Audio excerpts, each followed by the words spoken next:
statement for this briefing. Thank you, sir. Thank you very much, and once again a warm welcome to you, Secretary Raimondo.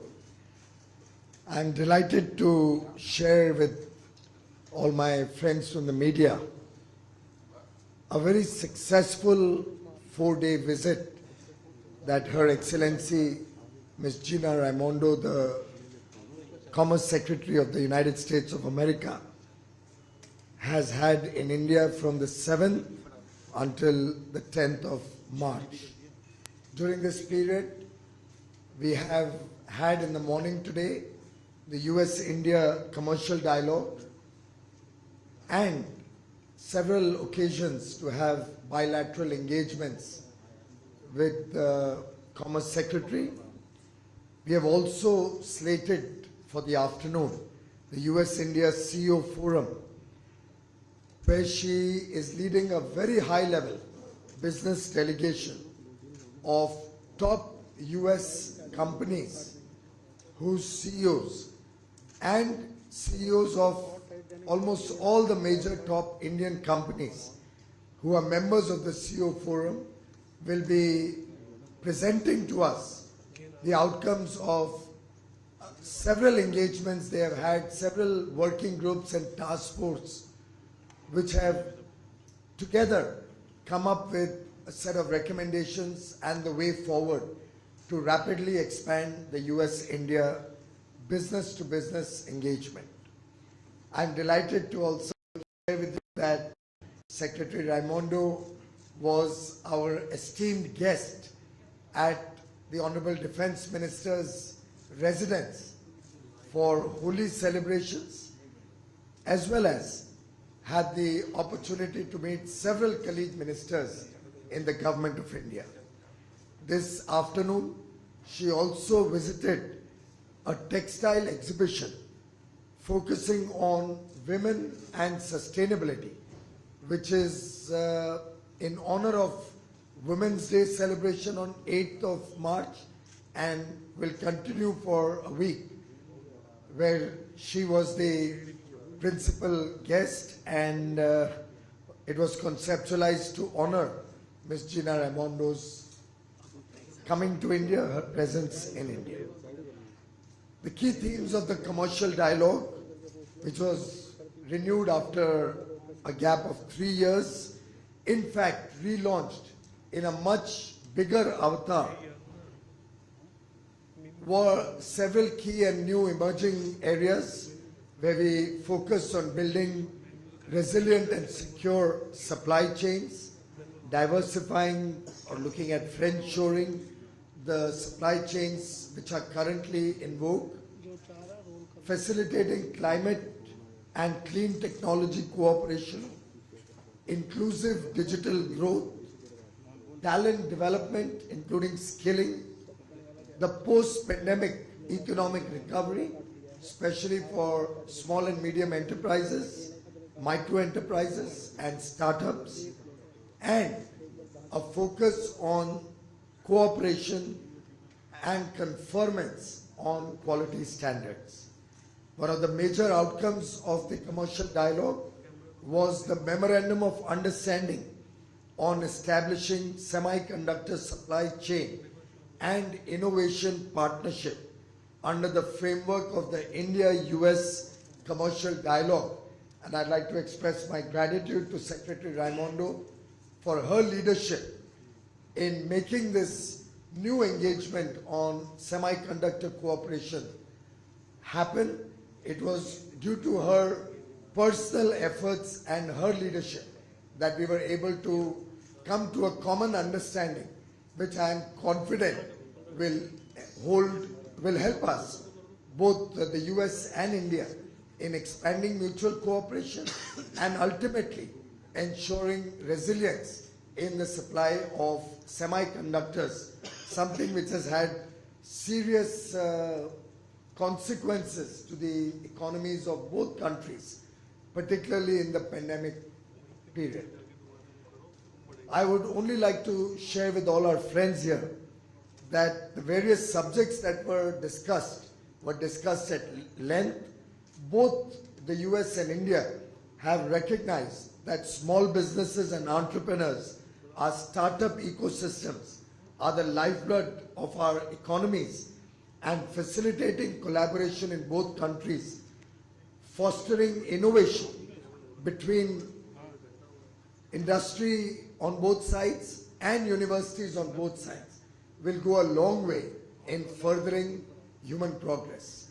Similarly, we have launched a new working group on talent, innovation, and inclusive growth under the commercial dialogue. This will further the cooperation on startups, SMEs, skill development, and entrepreneurship. We have also relaunched the Travel and Tourism Working Group, which will create stronger linkages in the travel and tourism sector between both countries. We have launched a Standards and Conformance Cooperation Program, Phase 3, which will be carried out in partnership between the American National Standard Institute and the Bureau of Indian Standards to further standards cooperation. Friends, I would also like to share with you the US-India Energy Industry Network, EIN, which has been announced as a broad platform for facilitating US industry involvement in the Clean Edge Asia initiative, a US government signature initiative to grow sustainable and secure clean energy markets throughout the Indo-Pacific region. Secretary Raimondo is the architect of the Indo-Pacific Economic Framework, and I'd like to place on record our appreciation of her leadership of the IPF grouping, and we are very confident of significant outcomes coming out of the IPF. Finally, I'd like to thank Secretary Raimondo for her support to India's G20 presidency and her commitment to supporting India's presidency so that we can come out with substantive outcomes, particularly in trade, investment, sustainability, and in ensuring a better world for the future. Thank you very much, Secretary, and once again, warm welcome to India, and I wish you well and this partnership great success in the years to come. Thank you. Thank you, sir. May I request Secretary Ma'am to make her statement? Thank you. Yes, good afternoon. Good afternoon, and thank you, Minister Goyal. Thank you for your incredible hospitality that you have shown to me and my team while I have been here this week. You have graciously hosted me and the team, and it has been productive, but also I think you showed the best of your culture, your team, and Prime Minister Modi's government, and it is a trip that I will never forget. Punctuated at the beginning, of course, by an unforgettable experience of Holi at the Defense Minister's home. I've never had an experience quite like that, and it was just an incredible opportunity for me to experience one of the many cultural traditions that makes India so special and such a special place. As I have said throughout this visit, and I will say again now, this is an optimistic time for the U.S.-India relationship, and I am so honored to be here today. I want to be very clear that our partnership with India is one of our most consequential. The United States partnership with India is one of our most consequential. And as strong as it is today, I believe we're entering into a period of increasing strength and closeness as between the United States and India. Our relationship is founded on a strong foundation of a common set of values grounded in our democratic traditions, along with a commitment to promoting a free, open, rules-based order. And that is something that has bound us together for decades and will continue to underpin this relationship for decades to come. Laid upon that foundation is a moment now of several combining forces where there is a real opportunity for both of our countries to work together. An opportunity for us to expand our economic relationship, reaffirm our role as trusted partners, creating jobs in both of our countries, and establishing more resilient and secure supply chains. India's desire to expand manufacturing, advanced manufacturing, and its presence in the supply chain is totally aligned with the United States' desire and goal to make our supply chain more resilient. Minister Goyal and I have had a very productive visit, but also a very productive day today, and I won't repeat what he has said. We had a fantastic meeting with my team and his team this morning of the U.S.-India Commercial Dialogue, and importantly, we committed to making sure that out of this dialogue will be concrete, actionable, steady drumbeat of deliverables for both of our economies.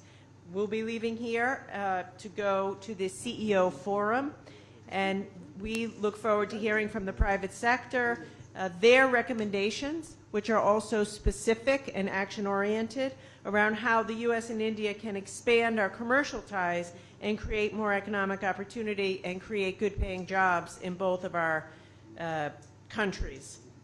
Also earlier, as Minister Goyal said, we signed a memorandum of understanding around coordinating our supply chain, our semiconductor incentives.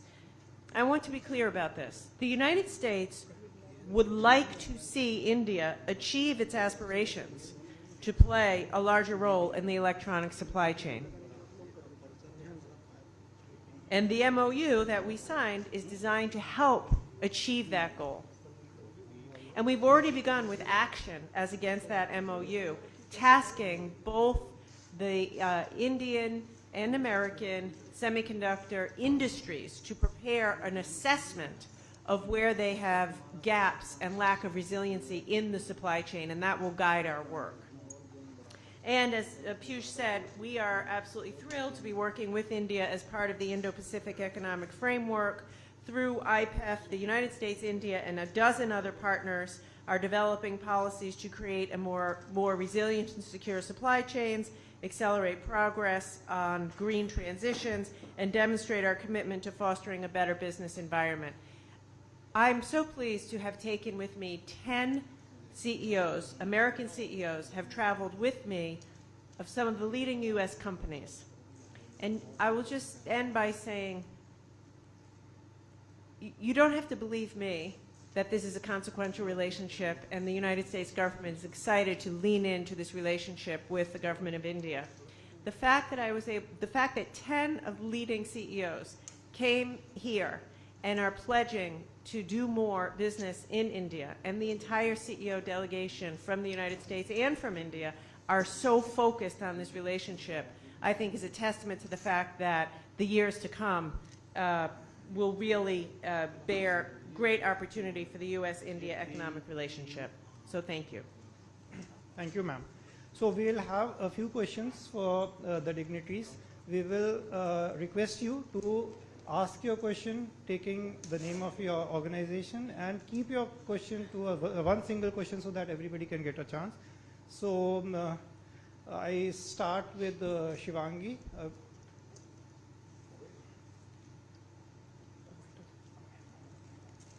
Hello. Hi, thank you.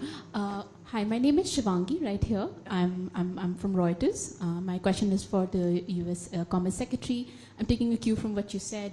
India's desire to expand its manufacturing capabilities is something that's aligned with the U.S. goal to diversify its supply chains, right? So besides semiconductors, what are the sectors that you currently see India playing a significant role in as far as becoming a crucial supplier to, say, the U.S. industries is concerned in the years to come?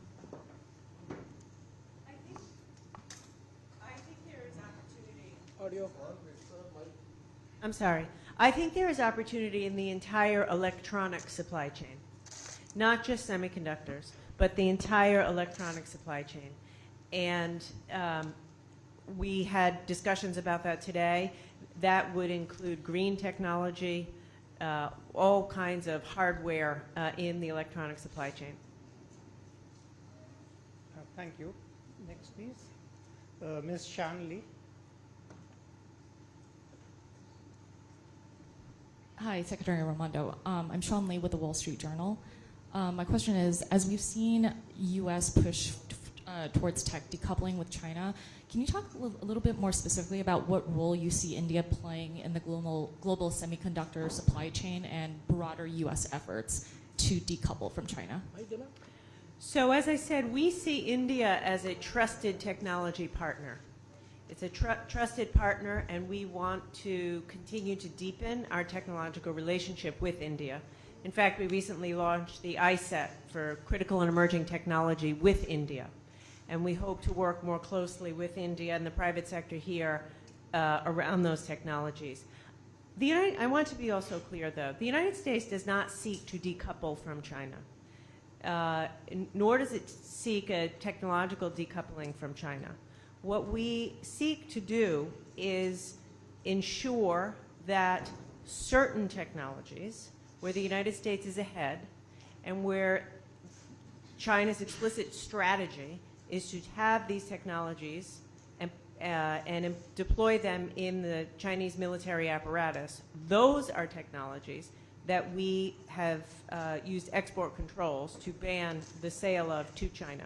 So we enjoy trade with China. The vast majority of trade with China is in benign products, and that will and should continue. So this isn't about decoupling. What it is about, though, is being eyes wide open to the fact that China is explicitly trying to get access to American technology for use in its military, and we need to protect ourselves and our allies and partners from that happening. Yes, please. Go ahead.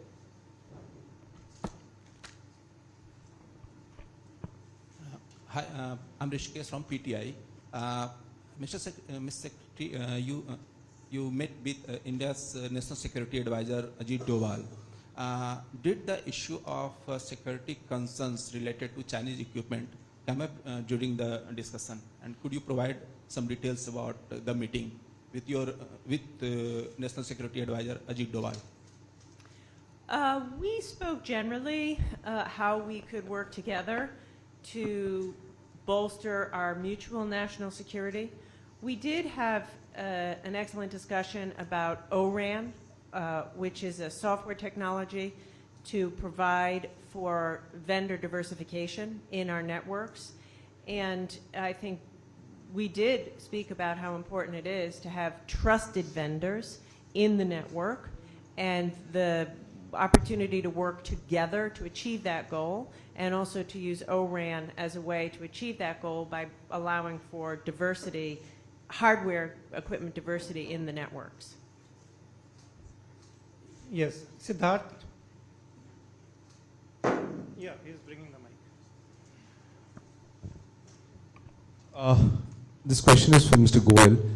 Could you elaborate on the work that is proposed on the quality standards part, and also, how is the cooperation between BIS and the American agency going to play out, and so that it doesn't turn into a non-tariff barrier on both sides? Well, I think India has recognized, more particularly in recent years, that we will have to be a quality supplier of goods and services, as well as a quality consumer of goods and services. It's equally important that our borders are protected from a large influx of low quality substandard products which may be coming into India at very often unrealistic prices, which are harmful for our consumers, which are in a way killing domestic manufacturing also and hurting jobs in the country. In this regard, India also believes that the large marketplace that we offer will allow us for enjoying the fruits of economies of scale when we produce to scale, both to meet India's needs and the needs of the world. And towards that end, we would like to align ourselves in terms of quality with the best in the world. We have already been able to introduce quality standards which are comparable to international standards in almost 90% of the standards that we have in India, and it's a continuous exercise to keep upgrading and making our standards more contemporary. I believe the Indian consumer has a right to good quality products, as do our exporters, who will enjoy the fruits of that as they supply high quality products for the needs of the rest of the world. And towards that end, ANI and BIS will be able to work together to align standards wherever it is possible, bearing in mind the domestic Indian situation also. So it's not that 100% of the standards may land up getting aligned, but if we are able to have a large majority of standards which are good for the US and India and our consumers in both countries, it'll actually help us capture much larger world markets, so that the record exports of goods and services that India has seen last year, which will be topped with a further growth in the year ending 31st March 23, will continue to sustain in the future growth momentum of our exports. Yes, Deepshika. This is Deepshika from the Economic Times. Your mic, please. Hold the mic like this, then. My questions to Secretary Raimondo and also to you, sir. Firstly, to Secretary Raimondo, we've heard multiple statements. Secretary Yellen was also here, and she also mentioned about friendshoring, how US wants to increase it. But in terms of investments from the US companies, it hasn't really translated that much. So what are the kind of indications that you're getting from the US companies on increasing or their investments in India? And to you, sir, multiple announcements were made today just now. When do we really see them taking off on the ground? So I will answer the first question. While I am here, we are making a number of announcements on behalf of U.S. companies making very sizable investments in India. I can also tell you that I think you will see an increased drumbeat of those announcements. In fact, I think that's why so many CEOs have come on this particular visit. As I said before, it's a combination of the desire to have a more resilient, diversified supply chain, but also very candidly, so many of the actions that India has taken under Prime Minister Modi's leadership, even over the past couple of years, makes India an even more attractive place to do business. More transparency, the rapid move to a digital economy, absolutely zero tolerance for corruption. All of those things make India an even more attractive partner. I also think as we move towards finalizing the Indo-Pacific Economic Framework, that again will be provide incentive for U.S. companies to want to do more business in India. Well, I can only say this, that a lot of labor of love has gone into the preparations, culminating in today's formal meetings. Whoever knows Secretary Raimondo or has followed her career will know she's a no-nonsense lady, absolutely business-like and on the go, and keeps driving for even more. And a lot of the outcomes came out of her own initiative to have significant outcomes. I've worked with her closely in the IPEF, and the speed of action on IPEF is unbelievable. It's unheard of. I've never seen any multinational engagement with 14, 15 countries proceeding at this kind of a breakneck speed. Similarly, on every one of the items that we have discussed, or on the recommendations that the CEOs of India and US are going to present to us, I think Secretary Raimondo and I are both committed to very, very fast action. She has already been pushing that we should be looking for announcements starting March, and we are only 10 days into March. So we believe 3 weeks is time for us to start looking at some deliverables, and April and May. And we've actually been trying to see how these announcements will fructify into action on the ground and will benefit the people of both the US and India, as they will benefit businesses and our mutual cooperation in various fields. So I can assure you, each one of those items are items where there is action happening. We've gone through a series of specific outcomes that we should be looking at expanding, and her own style is very much outcome oriented, as is, you have seen, Prime Minister Modi's style.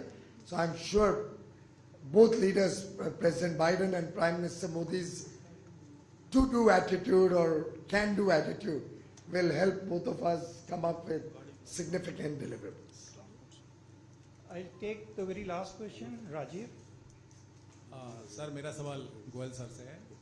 मैं राजीव हूँ दैनिक जागरण से। मेरा सवाल है कि sir 4 साल के बाद इंडो यूएस कमर्शियल डायलॉग हो रहा है जो काफ़ी महत्वपूर्ण है। आफ्टर कोरोना जो है सप्लाई चेन एक बहुत बड़ा इशू रहा है।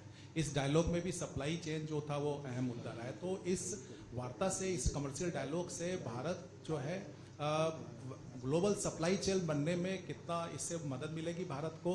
दूसरा सवाल है कि सर जो अभी जो अमेरिकन सीईओ वगैरह आए हैं वो कितना ज़्यादा कीन है इंडिया में इन्वेस्टमेंट को लेकर, और क्या डिजिटल इशू पे भी कोई बात हुई है? क्या यूपीआई अमेरिका में भी एक्सेप्टेबल होगा जैसा कि सिंगापुर में हुआ है? पहली जो आपकी बात थी कि इस संबंध में 4 साल के बाद ये डायलॉग जो हो रहा है, वास्तव में चर्चाएं तो कंटिन्यूअस होती रहती हैं। उसमें से कई सारी चीज़ें भी मार्ग बनाती हैं, सरल होती रहती हैं। लेकिन इस फॉर्मल डायलॉग का लाभ ये होता है कि कई चीज़ें ऑपरेशनलाइज हो जाती हैं, कई चीज़ों पे सहमति बनने से उसका आउटकम मिलता है। और मेरा पूरा विश्वास है कि सेक्रेटरी रायमोंडो का और उनकी टीम का जो मैंने अप्रोच देखा है, जो उनका काम करने का ढंग देखा है, उसमें ज़रूर मार्ग और सरल होगा। मार्ग आगे बढ़ने का मार्ग इस बैठक से तैयार किया जा रहा है। मैं इस दौरान आपको याद दिलाऊंगा, जब पेंडेमिक पीक पे था और पेंडेमिक के दौरान सबको वैक्सीन की आवश्यकता थी, तब वैक्सीन की जो सप्लाई चेन है, वैक्सीन की मैन्युफैक्चरिंग में लगभग 150 अलग अलग प्रकार के वस्तुओं की आवश्यकता थी। तब माननीय प्रधानमंत्री नरेंद्र मोदी जी ने जब प्रेसिडेंट जो बाइडेन से फोन पर ये आवेदन किया कि हमें ये सप्लाई चेन में वो मदद करें, तो प्रेसिडेंट बाइडेन ने बहुत बड़ा दिल दिखाया। उन्होंने कहा, भारत ने जिस प्रकार से वैक्सीन मैत्री के तहत गरीब देश, छोटे देश, जो कम विकसित देश हैं, उनको वैक्सीन देने का काम करके एक बहुत, और या दवाइयों पूरे विश्व भर में देने से जो एक मैसेज दिया है वसुधैव कुटुंबकम का एक तरीके से, उसको मद्देनजर रखते अब यूएस इंश्योर करेगा कि हम आपके वैक्सीन बनाने में जो भी सप्लाई चेन के बाधाएं हैं उसको हम खत्म करेंगे। और उसके बाद आपने देखा कि 220 करोड़ वैक्सीन तो भारत में अकेले हम दे पाए, मुफ्त में दिए, हर व्यक्ति तक पहुंचाए, देश के कोने कोने तक पहुंचाए। साथ में लगभग 25 करोड़ वैक्सीन विश्व भर में निर्यात भी किए गए और अधिकांश मुफ्त में गरीब और छोटे देशों को देने का काम किया गया, कम विकसित देशों को। तो मैं समझता हूं वो एक नमूना, वो एक एग्जाम्पल है भारत और यूएस की मित्रता का। भारत और यूएस कितना एक दूसरे पे विश्वास करते हैं, और आगे चल के सेक्रेटरी रायमोंडो और हमारा मिलके प्रयास रहेगा कि ऐसे ही, चाहे क्रिटिकल टेक्नोलॉजीज हो, चाहे डिजिटल टेक्नोलॉजीज हो जिसका आपने जिक्र किया, इन सबको भी लेके हम इसी तीव्रता से और इसी तरीके से हमारा आपसी संबंध भी बढ़े और हम आपस में मिलके विश्व के सामने एक एग्जाम्पल सेट करें कि दो मित्र देश कैसे व्यापार को भी एक माध्यम बना सकते हैं, मित्रता को बढ़ाने का, नए नौकरी और काम के साधन बढ़ाने का, और लोगों के लिए एक अच्छा भविष्य बनाने के लिए। यूपीआई का विशेषकर स्पेसिफिक कोई डिस्कशन नहीं हुआ है, समय समय पे जब मौका आएगा तो उस पर भी चर्चाएं की जाएंगी। I just, he was broadly asking about the supply chains and that, do our discussions really facilitate the easing of supply chains or strengthening and making it better or easier for businesses to expand supply chains. So I was recounting our own experience during the vaccine manufacturing, where we had a difficulty on several products, and President Joe Biden was gracious enough to ensure that the supply chain is completely seamless, and we got over 150 products from the US, which helped us to manufacture 2.2 billion vaccines for giving free of charge to every citizen of India, every resident of India who desired to have it. And we also exported about over 270 million vaccines, mostly free of charge to the less developed or underdeveloped countries. That was one living example of how our resilient supply chains will operate also in the future. I thank you, ma'am. I thank you, sir, for taking out this time and addressing us. Thank you. Thank you, gentlemen. बहुत बहुत धन्यवाद. Sir, can I have a fun picture, sir?